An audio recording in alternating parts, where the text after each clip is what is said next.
आज आपण डिव्हिजनचं example solve करणार आहे. एक्झाम्पल आहे आपलं 492 डिवायडेड बाय 2. हे आपलं एक्झाम्पल आहे. 492 आपल्याला आपल्या वर ऍड करायचे.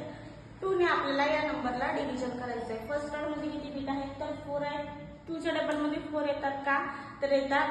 2 2 जा 4. मग 2 आपल्याला ऍड करायचे आणि लेस 4 करायचे. आता ह्या बिट मध्ये किती आहेत तर हे 9 आहेत. 9 बिट्स अवेलेबल आहेत. तर 2 च्या डबल मध्ये 9 येतात का तर येत नाहीत. मग काय करायचं 9 पेक्षा स्मॉल नंबर घ्यायचा.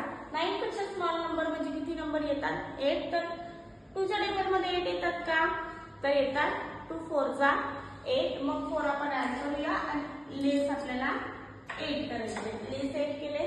आता आपल्याकडे किती बिट शिल्लक आहे हे 10 आणि हे 2 12. किती झाले हे 12 झाले. मग आता आपल्याला काय करायचं आहे 12 येतात का 2 च्या डबल मध्ये तर येतात. किती 2 6 जा 12. तर 6 आपण ऍड करूया आणि लेस आपल्याला 12 करायचे. लेस 12 केले. आन्सर आला. आन्सर किती आहे आपला 2 4 6. आन्सर आपण राईट डाऊन केलेला आहे.